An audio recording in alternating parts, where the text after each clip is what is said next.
And we are not in focus. We should probably fix that. Just a bit. Is this how we do? This is how we do the focusing. Oh, it didn't work. It didn't work? Here, let me give it a try. I think it might be attuned to my hand. Yes, maybe. That is your entirely... hand is the calibrating hand. There we go. There we go. Yeah. Okay. Focus on the hand. Focus on the hand. So good. Focus on the hand. Focusing on the hand. Focusing on the hand. And now we're on the face. And now we're focusing on the face.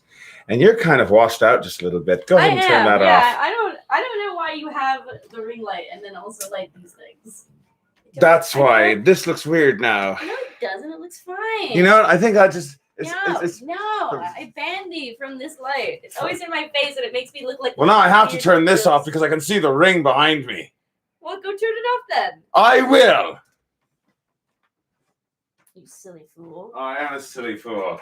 I learned about lighting in college theater, and you always learn that you got to have at least 3 lights going on. That's why it was so bright. And I can never get them at the right levels. And you see, now we both look better. We both look better now. Do we? Yes, and so does Panther from HR, who's behind me.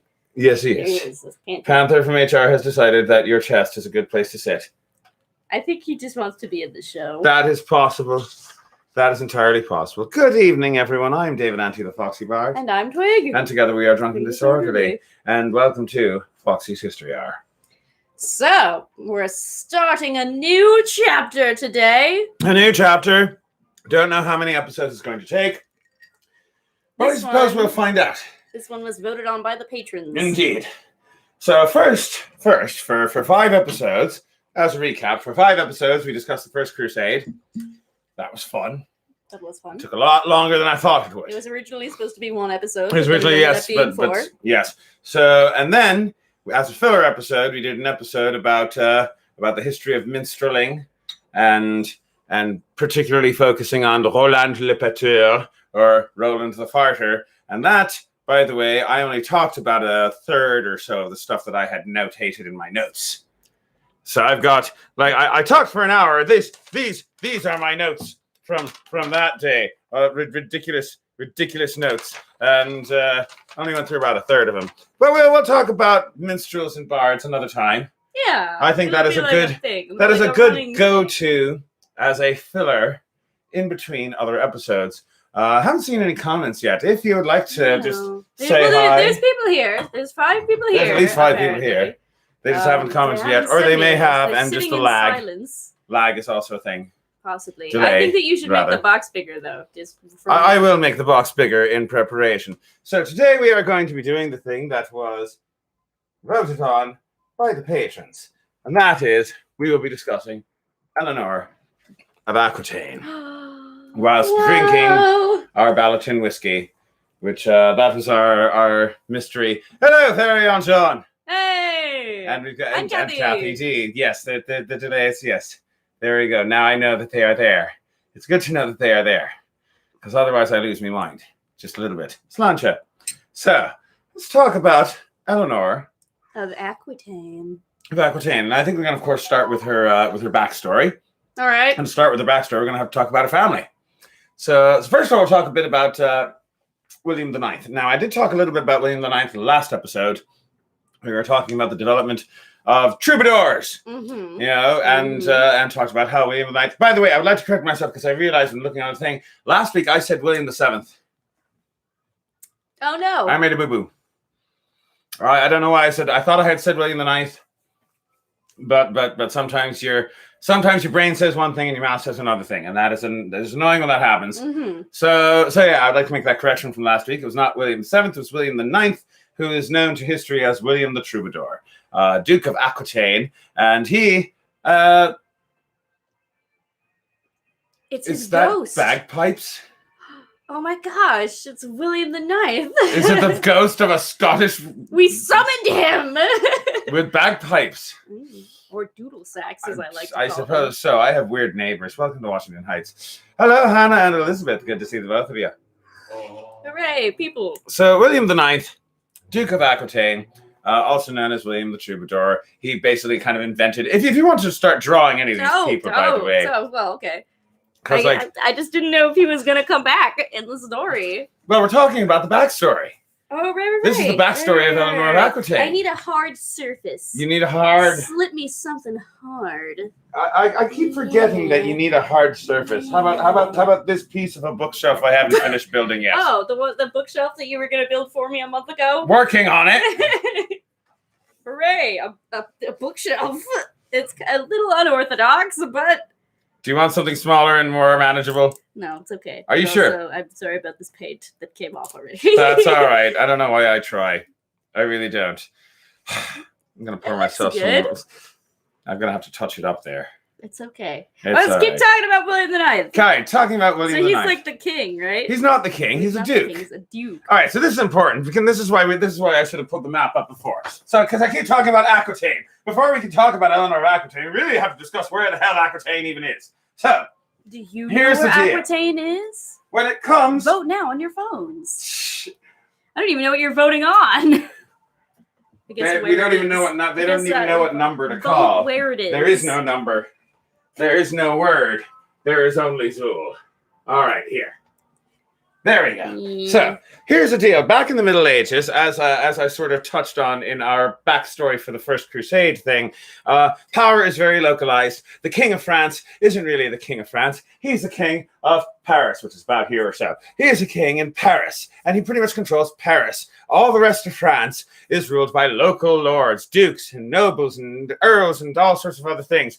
And they are the ones who have the real local power and are actually in control locally. And they just owe their fealty or their allegiance to the king. And so this is France, but the King of France rules in Paris and other people rule elsewhere. So Aquitaine is like right here. That's this area, more or less. So you got Poitiers. Here's Paris. It's a fancy part of France. It's a very fancy. This is a very fancy part of France. I mean that by no other metric other than it's like right in the middle. It's also got wine. Oh, it's got wine. It's got wine. It's got troubadours, thanks to William the Ninth. Troubadours. I'm still drawing him. I don't know what his outfit should be.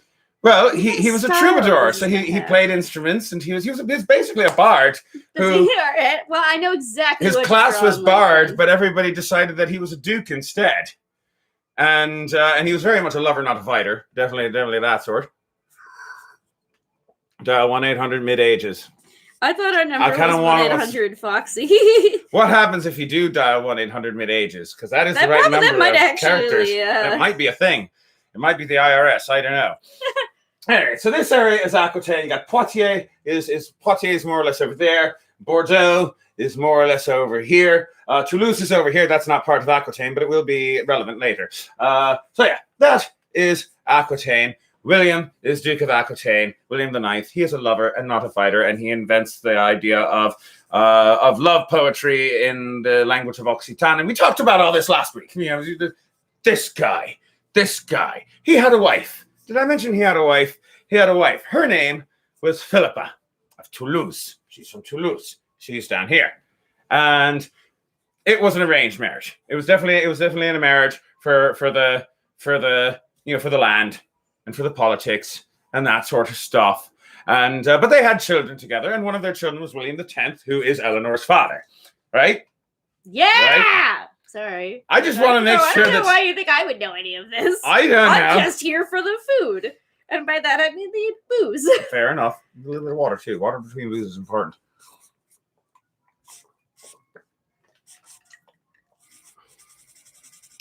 Apparently, Goblin Works has gotten their own phone number that ends in GBLN. Yeah. Which is like that. That's impressive. That's branding right there. Well, maybe I should get it. Selling a product. Maybe I should get a Maybe I should get a thing. You know, a number, which is to say, for product that says something Foxy. Oh, the product. What do you think? You want what? You want to sell products? No, I want a phone number that says Foxy on it. Oh, all right. I love to know that you're paying attention. If you want to, I'm That's drawing okay. Neither am I. I'm drawing a dude. All right. Are you You're drawing the dude? I'm drawing the dude. I'm glad that you're drawing the dude. Well, just do 1-800-Foxy. It's good. I don't know if it works, but it sounds really funny. Also, because I like to... Okay, I have a confession to make. Confess thou sinner. Thank you very That's much. 9, right? What? 9. The 9th, yes. There. Yes. Done. Oh, wait, I forgot one thing.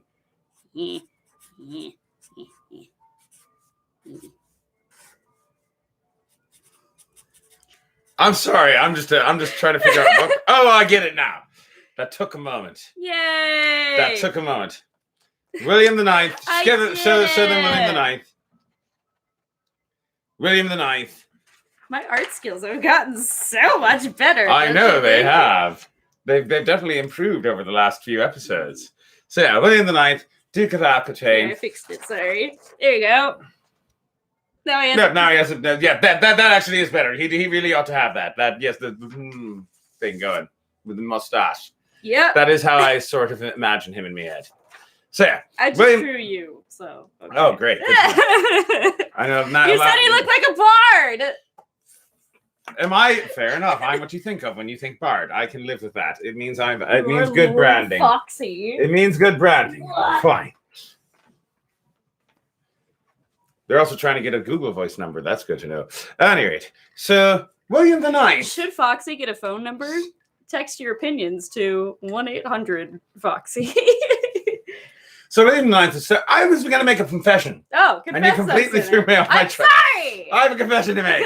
Confess thou sinner. Thank you very much. And that confession is that the inside of my brain is a lot of points in various places that are connected with string. Think about like in the movie where you've got the conspiracy theorist who's got the pictures all over his wall and the newspaper clippings and, like there's the string connecting to across the room. That's what it's like in here. I see. So I would like to give you a string just by giving you a little bit of the backstory of William the Ninth. So William the Ninth went on crusade. Did you know that? No, I didn't. He did go on crusade. He looks like he's not very suited for it. I know. It's basically Crusade 1.5. So not the Second Crusade, not the First Crusade, but because there was a kind of mini crusade in the middle there. And basically, remember Hugh of Vermandois? Yeah, I do. The guy who failed at boats. All right. Yes. The guy who failed at boats.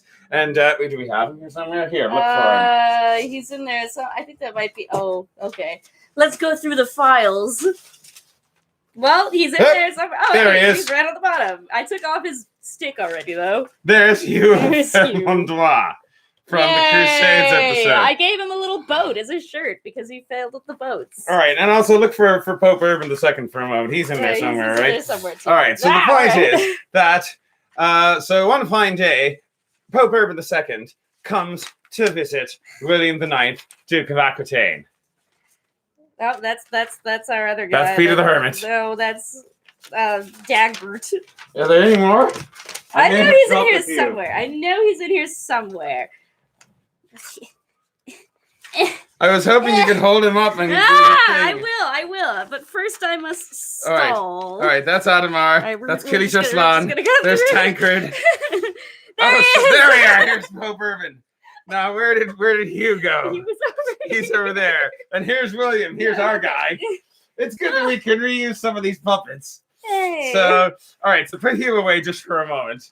So basically, Pope Urban comes to visit William the Ninth, Duke of Aquitaine. He's like, "What up? I was in the last episode." Hey, so he's like, "Yeah, I was in the last episode, and you know what? I think it'd be really great. I think it'd be really great if you could go and go on crusade." So I was like, "I think it'd be really great if you could go on crusade. Would you like to go on crusade?" Yes, I would like to go on crusade. No, he doesn't. Oh no, I would not like to. No, remember, he's a lover, not a fighter. I'm a lover and not a fighter. And he doesn't want to go on crusade. Besides, he says. Besides. I know that Raymond of Toulouse. You remember Raymond of Toulouse, right? He's down here somewhere. There he is. Yeah. Remember Raymond of Toulouse? Raymond of Toulouse. Oh, Captain One Eye. This guy. He's going on crusade. So William's like, Toulouse is in my backyard. Neat. Well, he says that. Right. I lost track of it. Toulouse is in my backyard. So yeah, it's like Toulouse is right over here. Like right there. And Poitiers is right over here. There. Poitiers. And William's like, if Raymond goes on crusade, then I can take all of Raymond's stuff while he's away. because he's planning on dying in the Holy Land anyway. I'm dying in the Holy Land. And Pope Urban's like, you really ought to go on crusade. And William's like, no. And he's like, well, you're excommunicated then. No. Well, he got excommunicated a lot, to be frank. Because he's a bard. Because he's a lover, not a fighter. Is he a horny bard? He is a horny bard meme. And which means that he doesn't he's a bad bard who doesn't play by the rules. Exactly, which means he's going to get excommunicated a lot. So Hugh of Vermandois, remember Hugh of Vermandois? He went on crusade and then gave up halfway through and went home to be ridiculed for the rest of his life. Remember? Because of the boats. Because failed at boats. And so that being said, after being excommunicated, they bring up William. So Hugh of Vermandois comes to visit his good friend William, and he says, "Hey, William, you know what you should do? You should come on crusade." And William's like, "Well, I'm on excommunication right now, and I don't want to be on excommunication anymore. So yeah, I'll go on crusade with you. That'll be fun." And so they go on Crusade 1.5, which is also known as the Crusade of the Faint-Hearted. That is actually its name. You can look it up. The Crusade of the Faint-Hearted was basically all of the people who were told to go on First Crusade but didn't, and all of the people who made the vow to go on crusade but didn't, and all of the people who went on the First Crusade but gave up halfway through and went back, like Hugh, who's bad at boats. So William the Ninth went on that crusade along with Hugh of Vermandois, and it failed miserably because he's a lover, not a fighter. And he came back home and was like, "That's it. I'm going back to writing poetry." And I told you that story primarily because I like to have these things connect in my head. So this is how this connects to the First Crusade. And also to the episode we did about bards. We still haven't gotten Eleanor of Aquitaine. We still haven't gotten Eleanor of Aquitaine. Remember how we did the Crusades episode? In our first episode, we never actually got to the Crusades because we kept talking about the backstory to the Crusades. Is that going to be this episode?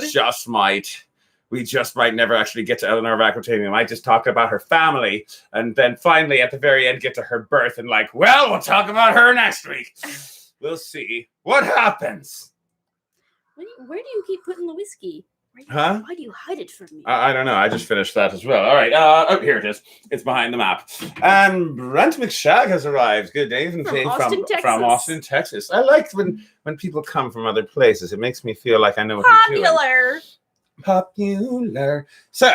We're going to get demonetized. Just a little bit. So, William the Ninth, Duke of Aquitaine, troubadour, lover, not a fighter, gets married to Philippa of Toulouse, who is like the niece of Raymond of Toulouse.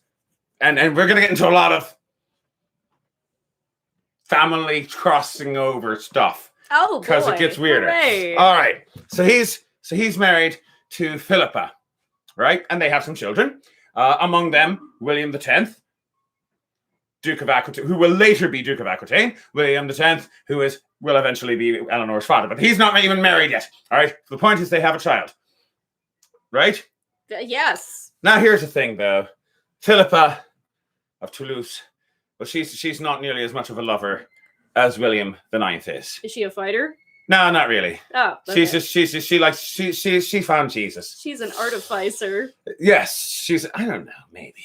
She found Jesus, and so she's not nearly as much of a lover. She's more of a into the sex for procreation only kind of thing, which is not William's thing, not William's thing at all. And so he's wandering off in the countryside, alone, and ever so wistful. So wistful. Wistful. When he encounters a dangerous young woman. Except she's not dangerous. She's dangereuse. That is her name. Actually, that's not her name. She actually does have a name. Well, I guess I gotta draw dangereuse now. You gotta draw dangereuse. You gotta dangereuse. So here's where the story gets weird. All right, I can see why she changed it. Ammenbergel or something like that. I don't know. I'm probably pronouncing that wrong. Well, but dangereuse sounds better. As far as I'm concerned, she didn't pick that name. She got that name for just being so dangerous. So, I don't even know how to. We'll just. Anyway, so point is that Dangereuse is married to Emery, the Viscount of Châtellerault. There's a lot of weird names, by the way. They're not weird. They're just French. Anyway, so point is Dangereuse is the wife of Emery, the Viscount of Châtellerault. And she is in a very similar situation in her life. Dangereuse is also a lover, not a fighter. She is quite the lover. She is quite the lover indeed. And Dangereuse is very, very displeased with her husband, Emery, because he's also found Jesus. And she is also going off into the meadows, being all wistful. And why must I be married to this boring, boring man? And here's the thing you must understand. About life in the Middle Ages in Western Europe. And that is that every now and then you would have a woman who would end up inheriting a great deal of wealth and a great deal of land. And thus she would become a very eligible bachelorette. And if you were a man, a nobleman of scruples... How do you spell dangereuse? Dangereuse. Danger. Danger. I'm going to guess a danger. Yeah. U-S-E. Is it E-U-S? Or is it U-E-S? Or is it... Did you write it down? E-U-S-E. E-U-S-E. I'm glad I wrote some of this stuff down. These are my notes for this show. You'll notice there's a lot of blank space. That's because I know this is what I expected to do for today, and about this is what I've gotten through so far. So Dangereuse. So buckle up. There we go. There's Dangereuse. I don't know why Jesus keeps getting lost. You know, I mean, frankly, Moses wandered in the wilderness for 40 years, so it's just a Jewish thing. He's just a Pokemon. That's why. That's why. You gotta catch him. You gotta catch him all. Do you catch Jesus? Is it like a disease? Anyways, Dangereuse. Well, that's its own. That's a hot take. We're not going to get into. So, point is, every now and then, I completely lost off my train of thought. Every now and then. He loses his train of thought. I do that. If a woman suddenly came under in control of a lot of power, money, wealth, etc., every nobleman who is a man of scruples is going to try to woo her and try to court her. And every nobleman who is not a man of scruples is going to try to kidnap her. This was a thing. Well, joke's on them, because it turns out that our Dangereuse likes to be kidnapped. Does she now? She does. It's actually an integral part of the story. Yes, it is. Because, all right, so every now and then an heiress might find herself kidnapped and might find herself being forced to marry someone, and so that person can inherit their wealth. And because this was a thing that happened from time to time, it would also be a thing where from time to time, if a woman found herself in a marriage she didn't like, she might arrange to have herself be kidnapped. You know? Give a little. It was a way of running away from your husband whilst maintaining an air of respectability. So that way you could say, I am innocent. I didn't run away from my husband. I got kidnapped. And we all know that kidnappings happen sometimes. Or because it's your weird fetish. In the case of which it's a little column A, little column B. So it's this guy, right? Yes. Okay. So basically, just so we're all on the same page, this guy is married to Philippa. This woman is also married to Amory. To that guy. And they meet and they're like, you have the same weird fetishes as I do. Let's go and you know. And what? Act dangerously.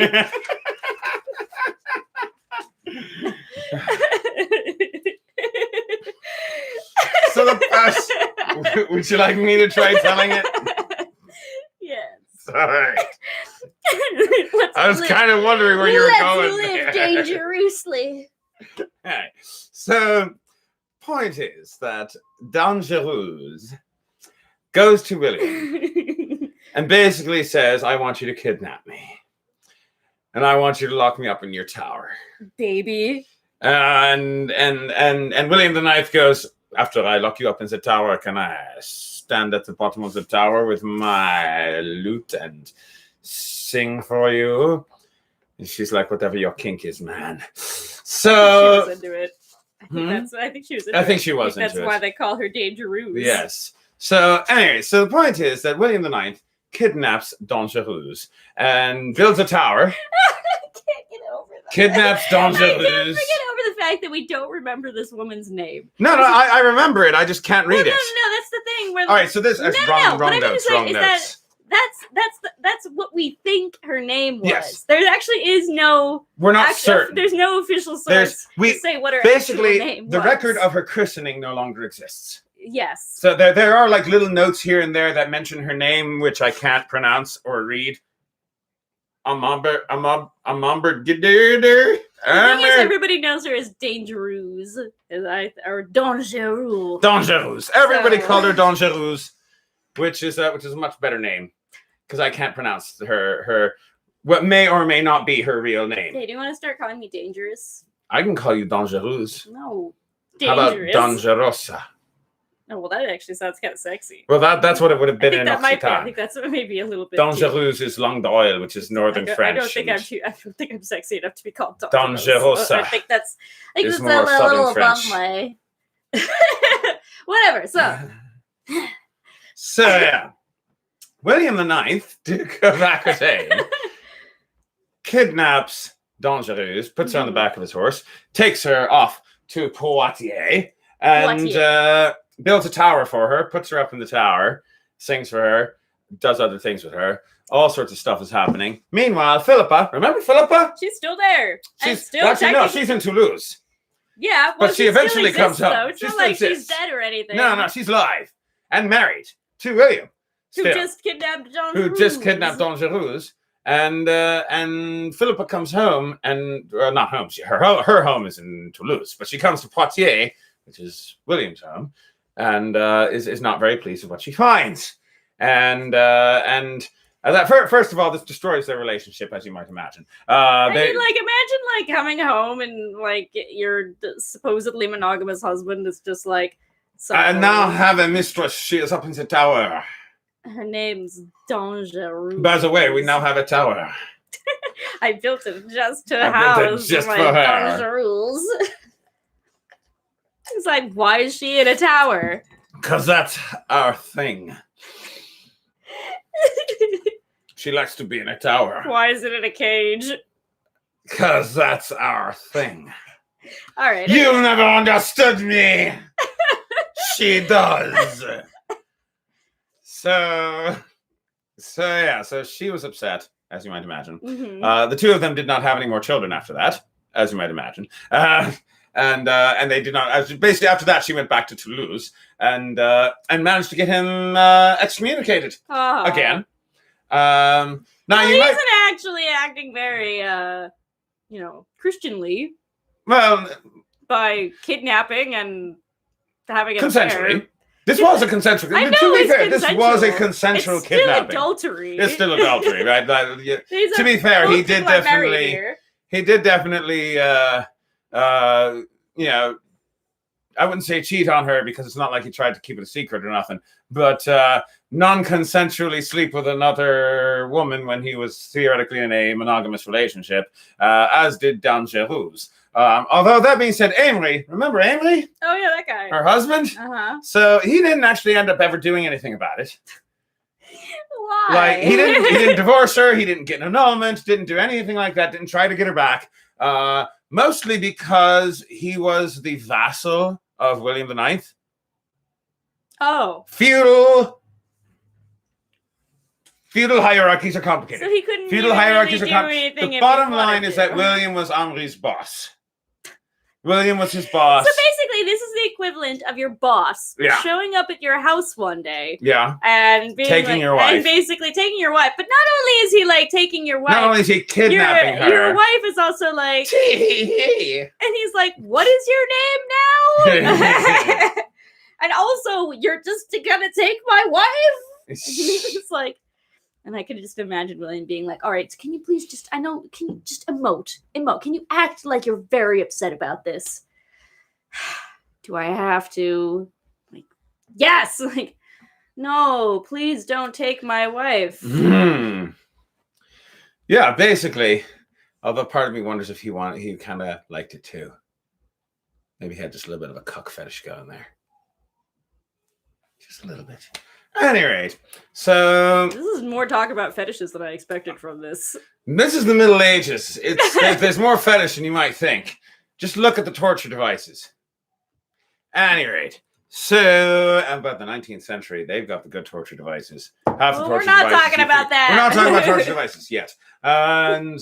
Instead, we're still on the grandparent generation here. Also, just quick question: that does not affect Eleanor's status, though, right? Or does it affect his children? It does not affect their children. So it's just all him. Right. So first of all, William had children, including William X, who is Eleanor's father. Mm-hmm. Dangereuse and her husband also had children, but this is all before this happened. They already have the children, one of whom is Eleanor, who we'll get to that in a minute. Spoiler alert. The point is that William and Dangereuse being excommunicated does not affect the status legally or spiritually of their already existing children. Which is good for them. They do not get affected by this legally or spiritually. Emotionally, well, we're gonna get to that. We're gonna get to that because so Philippa, she goes back to live in Toulouse, and never comes back to William.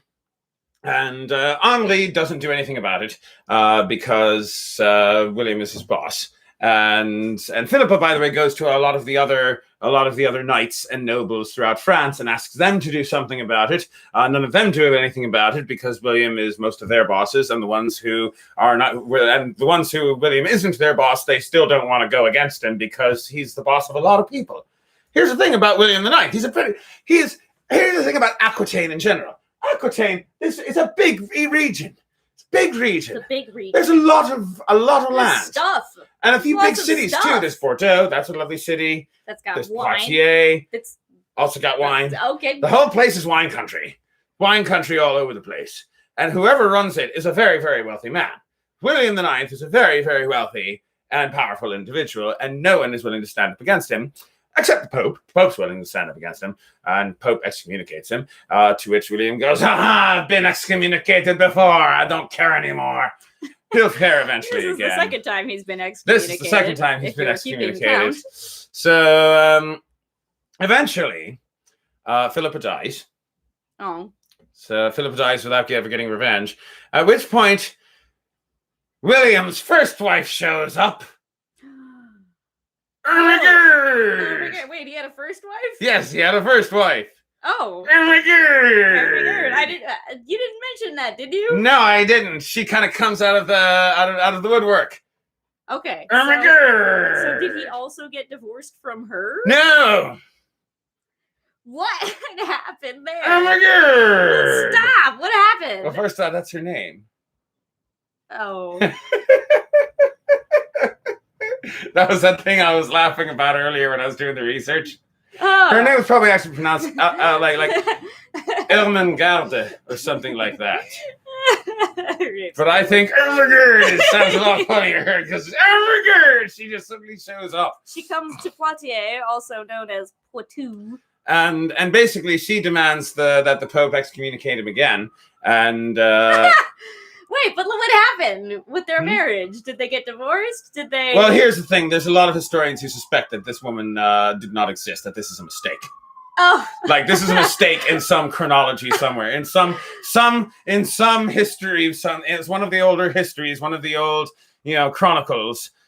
Like, somebody got something mixed up. Or this guy's just married to two women. Because frankly, this first wife, we have no record of them getting married. We have no record of them getting divorced or annulled or anything. We have no record of her aside from this kind of little thing where she just suddenly shows up and says that I want him to leave Dangereuse because I'm his real wife and I want my titles restored.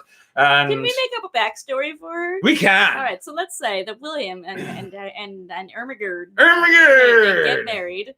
Yep. But then. Oh, the Pope, by the way, is Pope at this point. Innocent? No, still urban. It's still urban. This is we're talking about William the Ninth. Okay. Actually, no, it wouldn't have been. No, it's not Urban II at this point. Urban II is dead. Which pope is it? It is.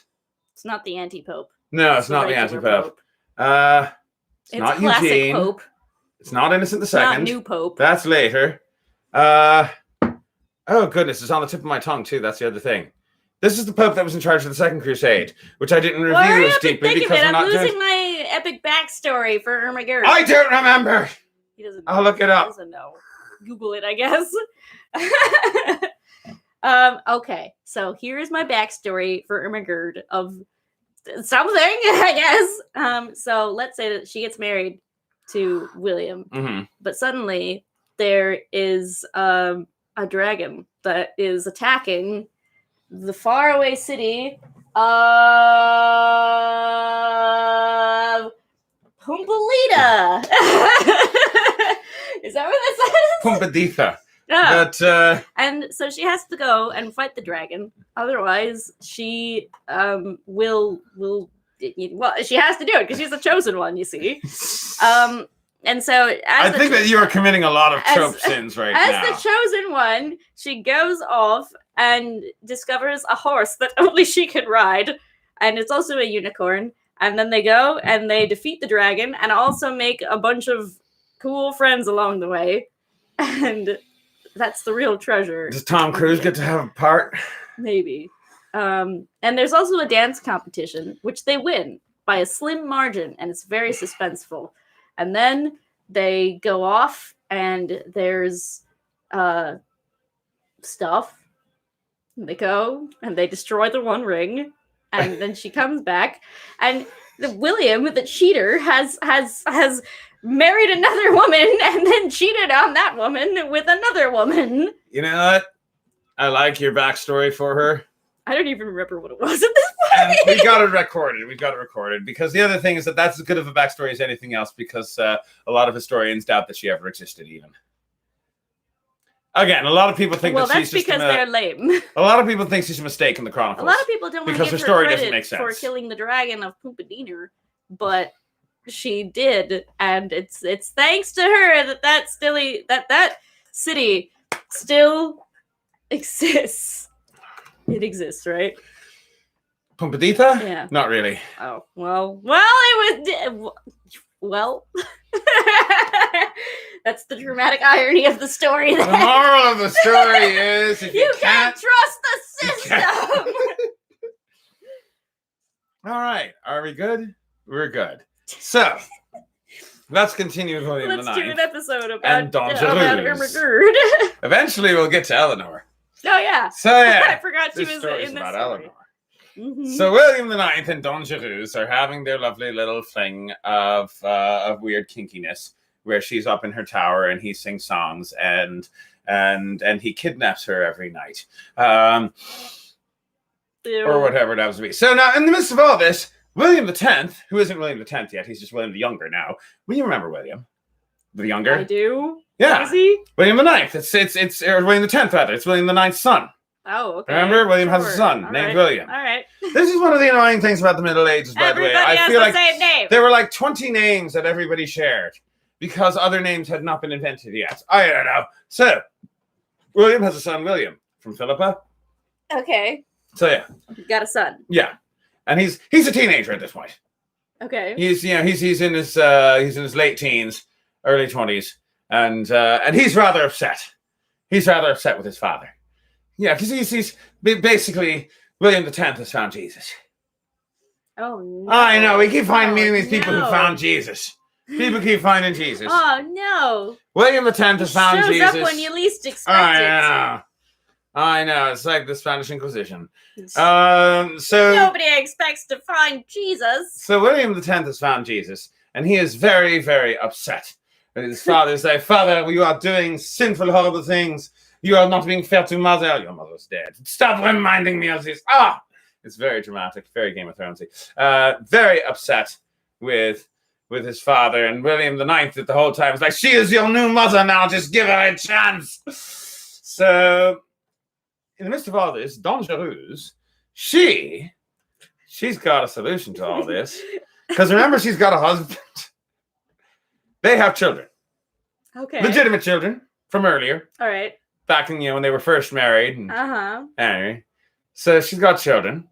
And she's like, Dangereuse is like, I've got a wonderful idea. I've got a daughter. Her name is Eleanor. And I think that you two would be so cute together. And William IX is like, that's a great idea. Wouldn't that be a wonderful way to patch things up, son? If I give you my mistress's daughter as a wife, she can be your sister bride. It'll be great. Dangereuse has the best ideas. Dangereuse always has the best ideas. Always. Just to give her a chance. Give her a chance, William. And here's the weirdest part. William X, who, mind you, has found Jesus, says, you know what, that's fine. He says, okay. That's fine. He did. That's wow. fine. All right. This is fine. Okay. I'm fine. You're fine. Dangereuse, we're fine. Dangereuse, I guess we're fine. Dangereuse is real fine. I guess it's just all fine.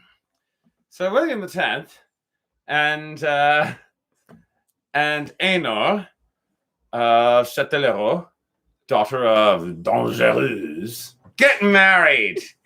Oh my god. They get married, and that is in what was the year? I'm gonna check my chart with the years. It's 1121. 1121 is the year. Are you trying to navigate my notes? Why would you write at that angle? So that way, the things at the one angle, the angle means something. Trust me. Wow, dude. This is probably the worst method of taking notes ever. This is how you write notes if you want nobody to understand your notes. Or if you're schizophrenic. Pass the whiskey. I know where I am. I'm in 1121. So in 1121, William X and Eleanor get married, and they do not waste any time.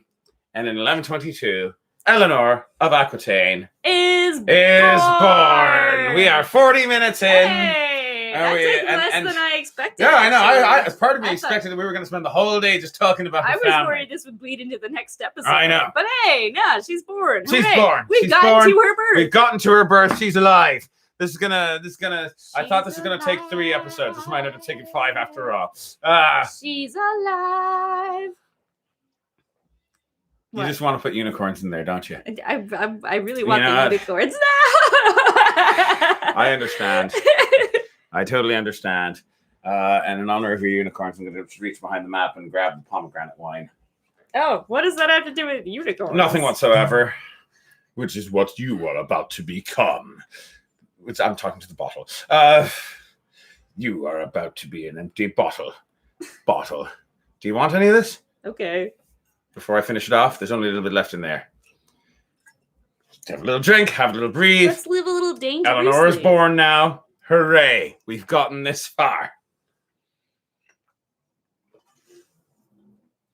1122.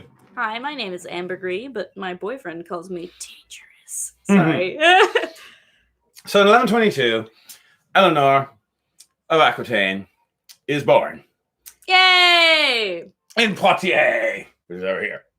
Okay, so Eleanor of Aquitaine is blood related then to William IX and Dangereuse. She's not actually related to Philippa. She is. That's her grandmother.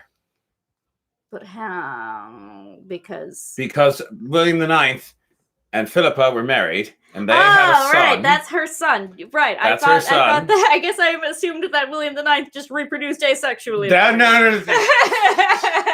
I just sang a song really, really hard, and William X just sprang forth from my lute. From my lute, as Athena from the thigh of Zeus. This is like the 3rd time I've made the Athena from the thigh of Zeus. I guess we just really like that reference. It's a good reference. That's how Foxy was born. He sprang forth from the thigh of something. Something. From the thigh of any rate. Eleanor of Aquitaine is now alive. She is eventually going to have 2 more siblings, by the way, which is to say that William X and Eleanor have 2 more children. They have a son, also named William.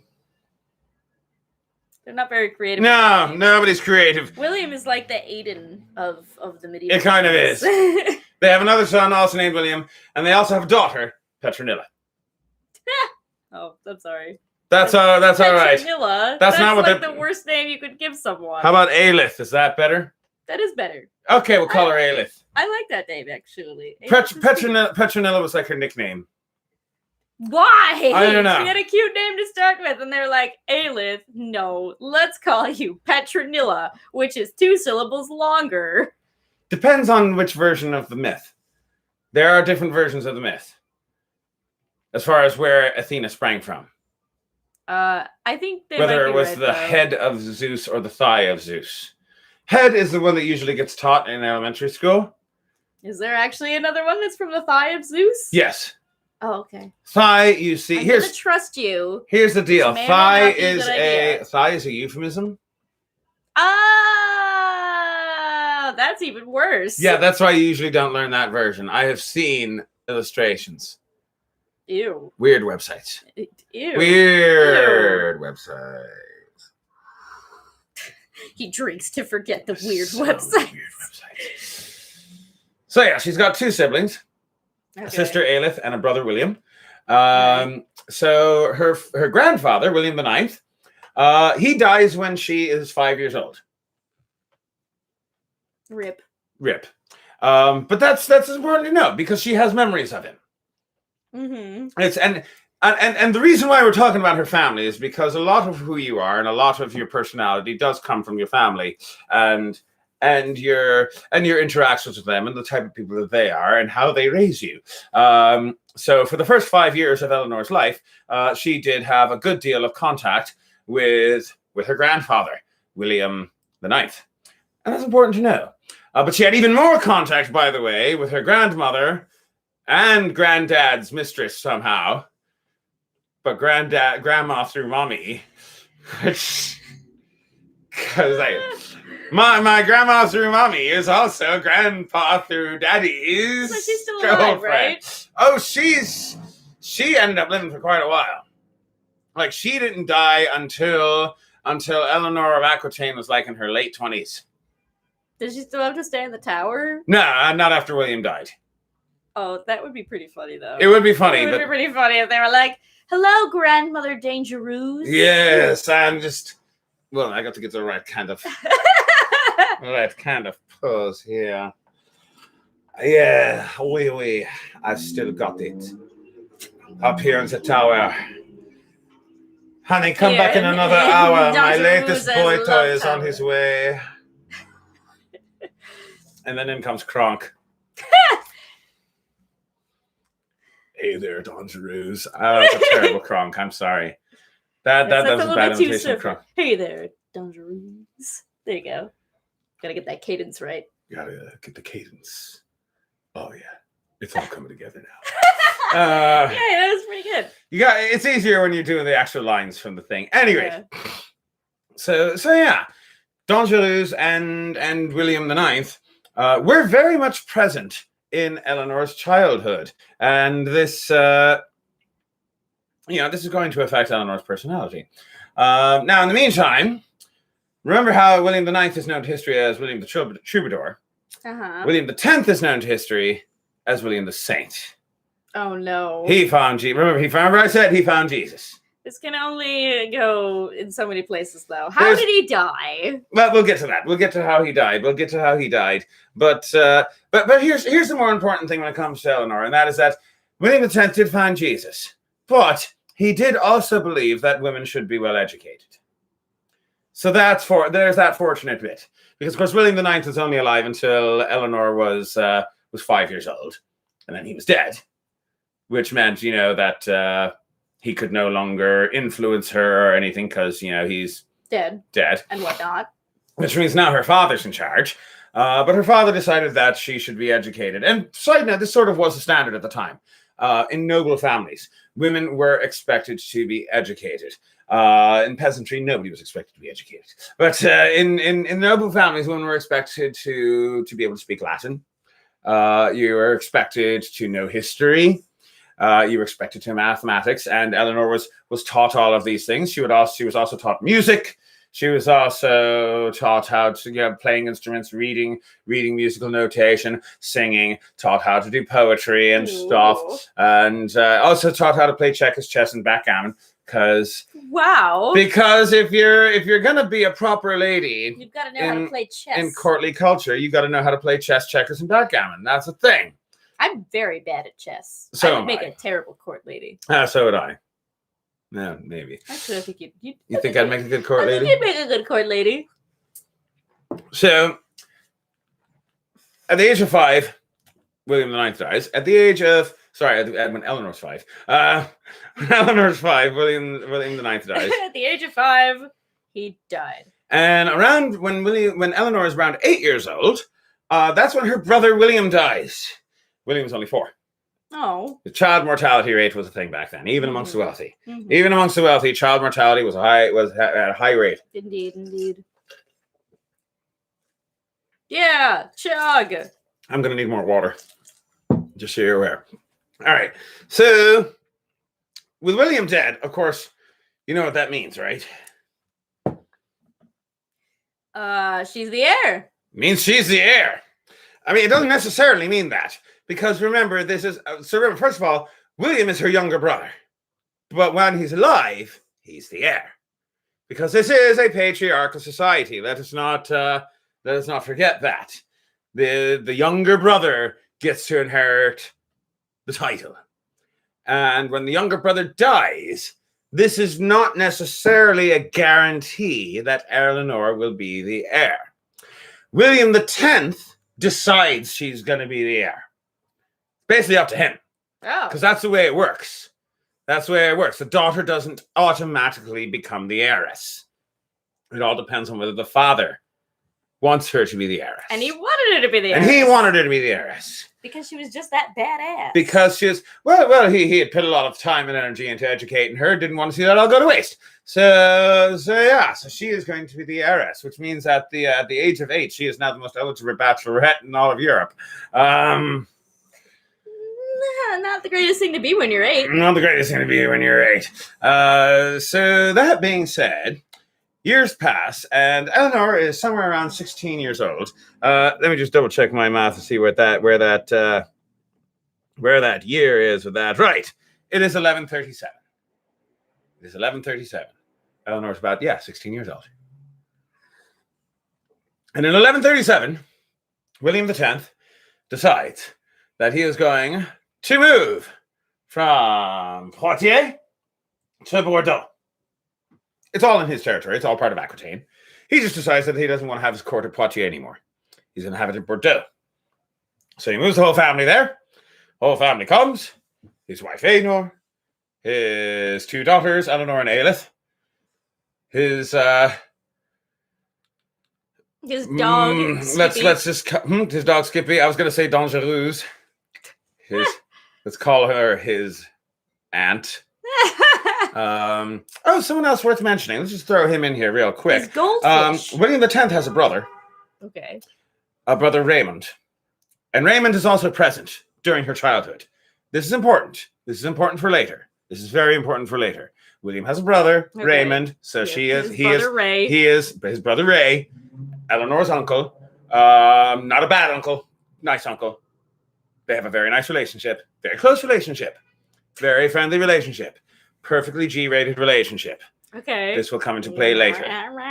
But they do have a very close relationship, and he is a very, very much an influence in her life. Uncle Ray, who, by the way, remember how William is the son of William IX and Philippa? Ray is the son of William IX and maybe Philippa, maybe Dangereuse. Maybe Dangereuse. Kind of unclear. Just a little unclear. At any rate, so they moved to Bordeaux. Maybe she just wants you to think that he's her son. It's her ruse, her elaborate Dangereuse. So lovely. It's the chart. Yes. I'm glad you're here. Oh, thank you. I'm glad you're here. I really am. I was waiting to make that joke. I needed it in an opportune moment. It was only a little bit grasping at straws. It's all right. So, William X moves his family from Poitiers down to Bordeaux. And in celebration of having moved his family down to Bordeaux, one other real quick thing I forgot to mention about William IX. I'll mention it next week. This is going to go on to next week anyway. All right. Put that on the back burner. We'll come to that. There's something I forgot to tell you about William IX, and I'll tell him next week. In the meantime, William X has brought his family to Bordeaux. Let's get to I want to kind of get to the end of a thought before the end of the hour. We got 5 minutes left. So, brings his family to Bordeaux, and in celebration of moving to Bordeaux, William decides to take a pilgrimage to Santiago de Compostela over here in La Coruña. Santiago de Compostela. We should do an episode about Santiago de Compostela. Yeah, we should. It's really cool. It's a holy site. It's in La Coruña over here in Galicia, in España. All the cool kids go on pilgrimage to Santiago. Oh yeah, basically that's what you have to know for the purposes of this episode, is that all the cool kids go on pilgrimage to Santiago de Compostela.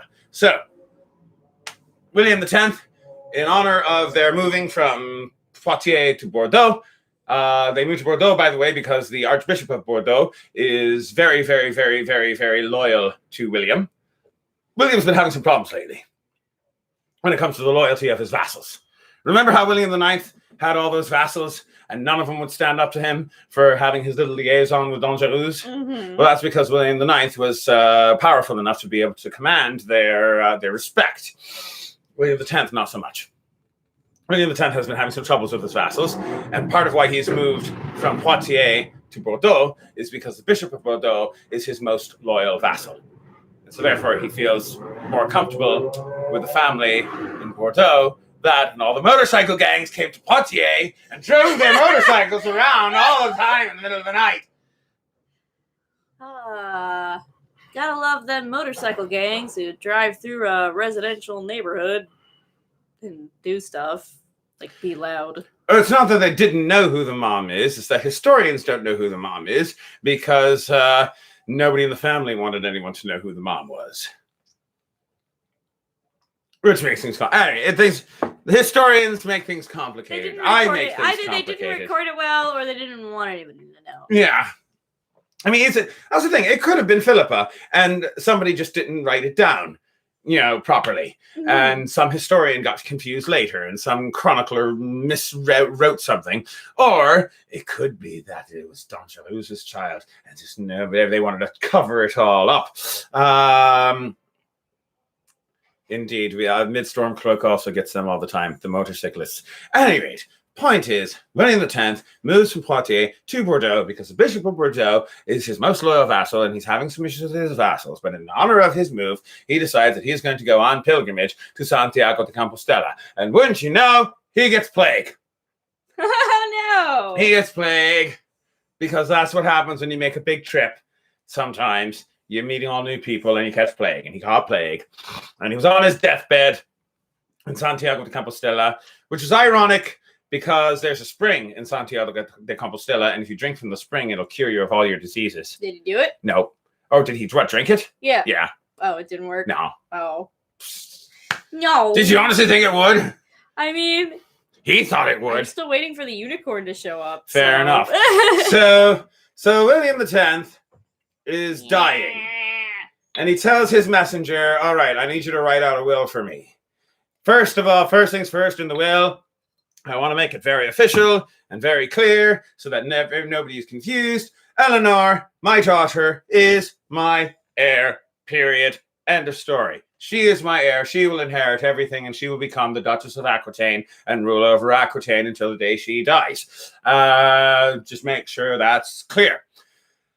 Don't want any other claimants coming along and trying to screw her out of her inheritance. So, with that being said, William was concerned because he was concerned that now that his daughter was going to be the Duchess of Aquitaine, that makes her now the most eligible bachelorette in all of France, because Aquitaine is the largest province in France.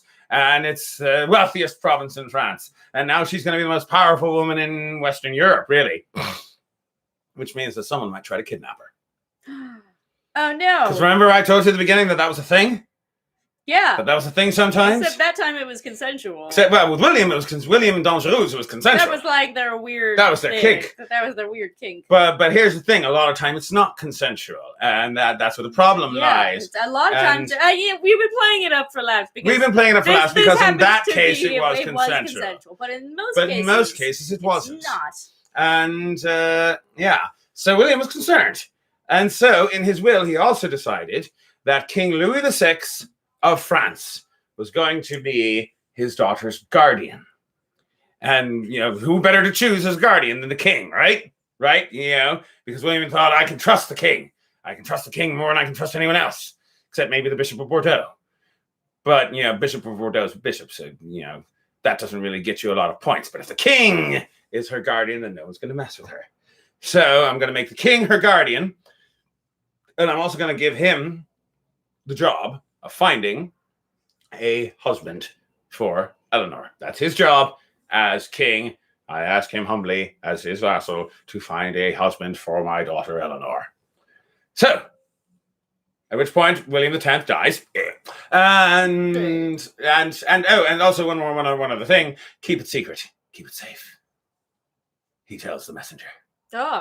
No one can know that I am dead until the king knows. Until the king knows, and also the family. Until the family and the king knows, no one else can know. So the messenger, so they keep the death of a secret. Keep the death of William X a secret. And the messenger, really hightails it. Quick, zoom, all the way from Santiago to Compostela, all the way up to Bordeaux. Stops in Bordeaux. Goes to the Bishop of Bordeaux, as well as Eleanor and Eleanor. And he says to them, and he says to them, I've got something I'm supposed to deliver. Your hands only. And he tells them that William is dead. Oh, very sad. And Eleanor's like, it's so very sad. My father is dead. And the messenger says, and guess what? King Louis VI is going to be your guardian. And now I'm going to go deliver the message to him. So the messenger continues on his way, and he goes from Bordeaux all the way up to Paris. And when he gets to the Paris, he says, hey, I'm here to see King Louis VI, i.e. King Louis the Fat. Did I mention that he was King Louis the Fat? That was his nickname. That was his nickname. He doesn't get a sexy nickname like Dangereuse. No, he's not. He's no Dangereuse. He's Louis the Fat. Jabba, Jabba. Jabba, Jabba, Jabba, Wookie. Anyway, so the messenger gets there and he says, I have a message for Louis the Fat. And the people at the palace in Paris say, he's dying. What? He's dying. What do you mean he's dying? He's got dysentery. He's fat. He's fat. He got dysentery, He's not in the best of health. Being fat doesn't give you dysentery. No, it doesn't. But he got Oregon Trail disease. Yeah, he's going out Oregon Trail style. So he's dying. But as he's dying, the messenger comes in and says to Louis, it's like, all right, William X just died. The Duke of Aquitaine. He left all of his titles and holdings and everything to his daughter Eleanor, and he wants you to be Eleanor's guardian and find a husband for her. And Louis the Fat says, I know the perfect person to be a husband for my friend's daughter. And that's my son, also named Louis. Oh. Because everybody's got the same name. It's the Middle Ages. There's only 3 names in the Middle Ages. There's only like 5 names in the Middle Ages, and they got to keep recycling. So, Louis the Fat says, my son Louis is going to go marry Eleanor of Aquitaine. And he tells his son Louis, go marry Eleanor of Aquitaine. And Louis goes, along with an abbot. I believe the abbot Sugar. Huh? Sugar? Suger. Sugar pie. Sugar abbot. I don't know. So yeah, there's a Suger. That makes a little bit more sense. So yeah, he goes down there with the abbot Suger, as well as Theobald, Count of Aquitaine, and Count Ralph. I have no idea who he is. Theobald not Aquitaine, Champagne. Theobald, the Duke of Champagne, will be relevant eventually. Later. He'll be relevant later. Count Ralph won't, but he was there. Okay, well, I'm glad that you brought him up. It was It was very enriching to know about Count Ralph. So Louis, who doesn't show up again. Yeah, Count Ralph doesn't show up again. Louis heads down to Bordeaux with the Abbot Suger, Theobald of Champagne, who will show up again, Count Ralph, who will not show up again, and 500 knights. That's a lot of knights. That's a lot of knights. Because this is totally not a kidnapping. Totally not a kidnapping. This is an arranged marriage. Not a sanctioned by the king. It's totally legit. So he gets to Bordeaux, and Eleanor is there, and she says, "Hey, what's going on?" He says, "Hey, I'm the Dauphin. You know, that means I'm the Prince of France. I'm the heir to the throne. I'm going to be king one day." Side note, Louis wasn't always going to be king. He had an older brother named Philip. Philip died. Philip died because he was riding on the street one day and a pig came out of a dung heap and made his horse trip, and then he went flying and then hit the ground, and it was so embarrassing he died of shame. Like, I mean, that's the appropriate response. Yeah. Which means, by the way, that Louis pig came out of a dung heap. Pig came out, a black pig, no less. Ooh, the pig of death. It's ominous. The pig of death. The pig of death. It came out of the manure pile. Came out of the dung heap. And made his horse trip. Came out of a pile of poop. Which, by the way, I've talked a lot about the difference between big man history and little man history, or great person history and little person history. That pig is the littlest man of all. Yeah, he is. Because here's the thing, like the first thing that we did when we did the Crusades, we talked about that's big person history. All the big people who led armies and blah, blah, blah, blah. And then last week's show, we talked about minstrels, which is very much little person history. We're very much learning about a lot of people whose names are not even remembered by history at all, but still just as important. But then exactly, like I don't want to make it seem like these people, like when we say big person and little person, it's not a difference of importance. It's who gets remembered. Who gets remembered? Whose names usually get it's down. Rich people. Usually rich people. Usually rich men. Yes, exactly. And but that being said, there's big person history, and then there's little person history, and then there's random shite history. Because here's the thing. If not for that random pig that ran out of that random dung heap, Philip would have married Eleanor of Aquitaine. And the story might be very different. Mm-hmm. Who knows what their relationship might have been like. Mm-hmm. But as it was, Louis ended up marrying Eleanor of Aquitaine. Louis, who was never supposed to be king, he was supposed to be a bishop. He was learning to be a member of the clergy. He had found Jesus. This is not going to end well. Not going to end well at all. So he sits down to Bordeaux with the abbot, a couple of counts, and 500 knights. And he says to Eleanor, "Hey, I just got news that your father died." She's like, yes, you did. And he's like, "Guess what? My father, the King of France, is your guardian." And she's like, "I know." And he's like, "Guess what? He's supposed to find you a husband." And she's like, "Yeah, you're mansplaining. I know this. Get what you put." Say, "Hey, Daddy decided it's me.